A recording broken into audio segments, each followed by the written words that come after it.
선교사님들이 우리 한국 교인들의 신앙을, 특히 성경에 대한 실천을 얘기할 때 이너 리터럴 센스라는 말을 많이 씁니다.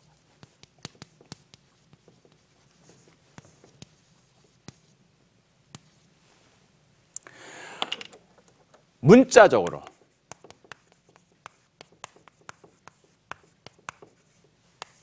한국 사람들은 성경을 읽을 때 문자적으로 읽는다. 이게 아마 이 동양의 전통인 것 같아요. 서양에서는 그 의미가 뭐냐, 그 해석을 해보자. 그래서 그 뜻이 뭐냐, 이거를 찾으려고 애를 쓰는데 성경에서는. 근데 우리 동양에서는, 특히 한국 사람들은 말씀 그 자체가, 문자적인 그 의미가, 그게 바로 우리에게 실천을 요구하는 거죠. 그래서 하나님의 뜻을 이렇게 알려면은 기도하다가 성경을 쫙 펴가지고 딱 눈에 띄는 거, 그게 바로 하나님이 나한테 주시는 명령이다. 뭐 이런. 그리고 옛날 할머니들 보면 잠자리가 좀 뒤숭숭하고 잠이 잘 안 오면은 이 성경을 머리맡에 놓고 좀 뭐 잔다든지 뭐 이런 게 많아요, 우리 동양에는. 그러니까 이 경전 자체가, 문자 그 자체가 하나님의 거룩한 말씀이다. 이런 신앙이 우리한테는 있었던 거죠.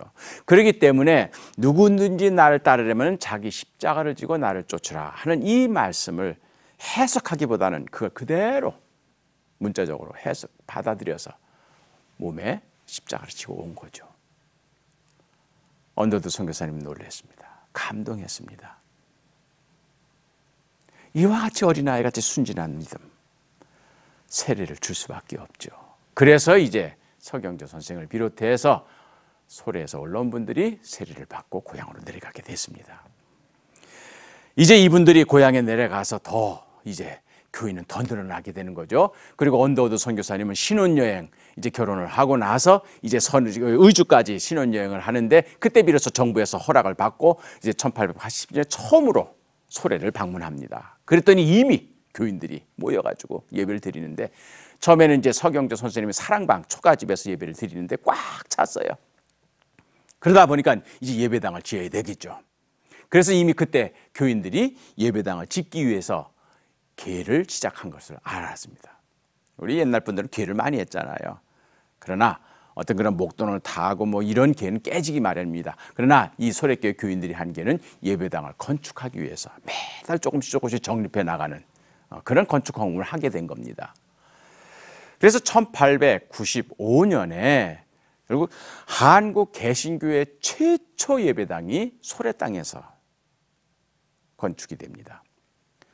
한국 개신교회 최초 서양식 예배당은 1897년 10월에 서울 정동 제1교회, 지금 문화재 예배당으로 지정이 되어 있습니다만은 거기에서 서울에서 건립이 되었는데, 이 교회는 선교사님들이 미국에서 설교들을 가져와서 서양식으로 고등 예배당을 지은 것이지만, 그보다 2년 앞서서 1895년 6월에는 소래교회 교인들이 자기네들이 헌금해서 선교사들의 도움 받지 않고 최초의 교회를 세운 거예요.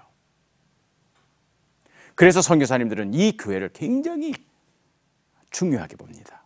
한국 도착교인들이 선교사들의 지원도 받지 않고 선교사의 도움도 받지 않고 자기의 능력으로, 자신들의 헌금으로 또 노력 봉사를 통해서 예배당을 짓는데, 예배당도 아주 아름다운 토착 예배당, 그래서 기와집 예배당을 짓습니다. 예뻐요. 저는 이 예배당을 보게 되면 참 아름답다고 생각합니다. 여러분이 보게 되면은 멀리서 이 예배당을 보게 되면 뒷벽 예배당 기역자로 이제 나중에 늘려져 있습니다만은, 처음에는 이제 8칸짜리 한국의 전통적인 기와집 예배당을 짓는데, 교회 뒤편에는 큰 나무가 숲이 되어 있습니다. 왜냐하면 바로 이 자리가 어디냐? 기독교 복음이 들어가기 전에 바로 거기가 선앙당이 있던 자리예요. 마을 큰 구슬을 하던 자리입니다. 그래서 거기에서 선앙당이 있어가지고 무당이 거기서 항상 구슬하고, 그리고 마을 사람들이 거기서 대동제, 그런 마을 제사를 지내던 그 지역이었거든요. 그러니까 마을에서 제일 거룩한 성지죠. 그 성지였던 그 선앙당을 헐고 거기에 예배당을 지은 겁니다. 이게 마을 공동체가 이미 마을 주민들이 기독교를 받아들였다고 하는 그런 증거죠.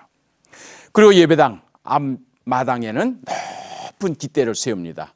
어떻게 보면 그거는 옛날 우리 마을 입구마다 있는 솥대와 비슷하기도 하고 절간에 있었던 당간지주랑 비슷하기도 합니다. 높은 나무 기둥을 세우는데 그 끝에 십자기를 내겁니다. 그 십자기 깃발이 마치 영국 아일랜드 깃발과 같다 해가지고 이게 영국 국기다 뭐 이렇게 해가지고 좀 표현하는 분들도 있지만은 그때 소래교회 교인들은 영국 국기를 세운 것이 아니라 십자기를 세운 겁니다. 그리고 자세히 보게 되면은요, 이 소래교회, 이 기와집으로 지어진 소래교회에 요 용마루가 얼마나 중요합니까? 용마루 중간에 뭔가 쬐그맣게 부착물이 된 게 있어요. 바로 십자가입니다. 옛날 우리 조상님들은 이 용마루 혹은 용두 이런 곳에다 뭘 하냐면 이 나뭇가지 형태, 이런 나뭇가지 형태의 부착물을 붙입니다. 이걸 신목이라 그래요. 영어로는 커스믹 추리라고 그렇게 표현합니다. 덕수궁 대한문도 그렇게 돼 있어요. 그리고 창덕궁의 회화문도 그랬습니다. 항상 그런데 이런 나뭇가지 모양을 해놓거든요. 이 나뭇가지 모양을 왜 여기다 붙여놓느냐? 여기를 통해서 하늘의 신령한 기운이 땅으로 내려온다, 그런 뜻이에요. 바로 그 자리에 우리 소래교회 교인들은 여기에 이런 나뭇가지가 아니라 십자가를 거기다 걸은 거죠. 바로 십자가가 하늘로부터 하나님의 은혜가 우리에게 임하는, 하늘의 신령한 은총을 우리가 받을 수 있는. 그래서 토착교회 교인들은 어떤 선교사님들의 도움, 선교사님들이 가르쳐주는 대로가 아니라 이 소래교회 교인들은 성경을 읽다가 마음에 감동이 되는 대로 우리 한국의 고유한 토착적인 문화와 전통을 다 기독교적으로 재해석을 하면서 그걸 이렇게 해 십자가를 내걸게 되는 거죠. 이 예배당이 봉헌식을 하는 그 주일에 여기에 맥켄지라고 하는 선교사님이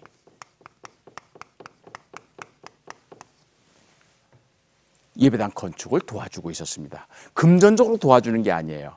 이분은 이제 1893년에 한국에 들어온 캐나다 선교사입니다. 할리팍스 신학교 다니다가 이분이 마음의 감동을 받아서 내가 한국에 가야 되겠다. 그래서 이분은 어떤 교단 배경 없이 어디 선교부에서 후원받지 않고 그냥 들어오신 분이에요. 그러다 보니까 이분은 카나다 분인데도 먼저 들어와서 서울에서 처음 이제 어학 공부를 하는데 이제 서경조, 서상윤 선생을 거기서 만난 거예요. 그러다 보니까 특히 서경조 선생님이 여기 서울에는 선교사들이 많으니까 이제 우리 소래 거기 와서 좀 말씀 좀 전해 주십시오. 아직 지방 여행이 자유롭지 못했던 때입니다. 근데 이 청년 맥켄지는 내려간 거예요. 이분은 정동 지역이 선교사들한테는 안전합니다. 외국 공사관이 있고 거기에 선교부가 있고 거기에는 양반들의 저택이 있고, 그런데도 소래로 내려가요. 동료 선교사들이 말렸어요. 내가 한국에 온 것은 토착민들을 만나서 토착민들과 함께 복음을 전하는 것이 내 목적이다 해서 이분은 소래로 내려갑니다. 그래서 거기서 초가집에서 같이 살아요. 김치 먹고 된장국 먹으면서 토착민들 같이 살아요. 그러니까 얼마나 이 소래교회 교인들이 마음을 열겠습니까? 그래서 이분이 거기 소래에 머물면서 한 1년 이상 그들과 함께 생활하면서 이제 이 예배당 짓는 것을 도와주는 거죠. 아마 이분의 아이디어로 이 십자기 깃발을 내걸었을지도 모르겠어요. 이분은 참 한국을 사랑했던 분입니다. 그리고 늘 이렇게 한복을 입고 다니면서 한국 사람들과 같이 음식을 먹으면서. 근데 이분이 토착예배당 봉헌식을 앞두고 열병에 걸립니다. 선교사님들은 제일 취약한 것이 풍토병이에요.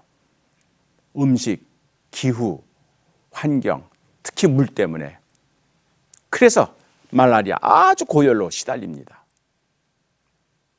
그래서 결국 그분이 봉헌식을 앞두고 권총으로 자살을 합니다. 선교사님이 자살을 해요? 목사가 왜 자살을 해요? 이렇게 충격을 받는 분들이 혹시나 있을지 모르겠습니다.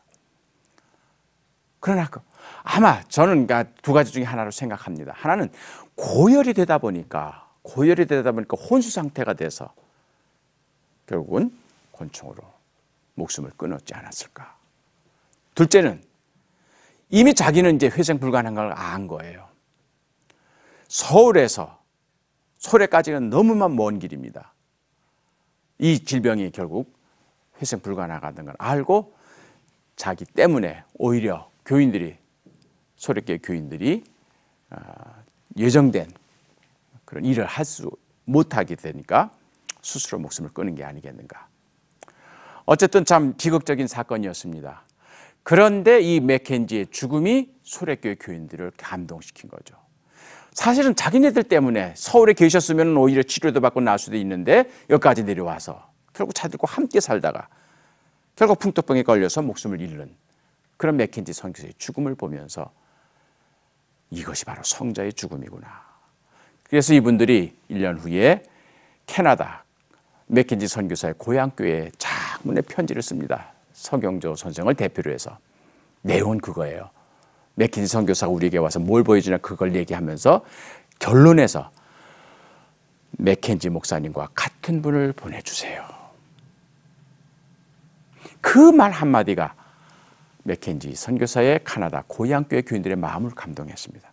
뿐만 아니라 카나다의 전체 장로교회의 교인들의 마음을 감동시켰습니다. 자기들이 파송하지도 않았는데 맥켄지 선교사 한 사람이 가서 소래에서 죽음으로 그 마을 사람들이 이 캐나다 선교사 맥켄지를 기억하면서 맥켄지 같은 선교사를 보내주시오 하는 그런 편지를 받았을 때 이제 카나다 장로교회 선교부가 공식적으로 한국 선교를 시작하기로 결정을 하고 글이어 쓴 바커, 푸트 이란 선교사님들을 이제 2년 후에 한국에 선교사를 보내게 됩니다. 그래서 이분들이 이제 함경 남북도 지역을 해방될 때까지 선교하게 되는 역사가 이루어지죠.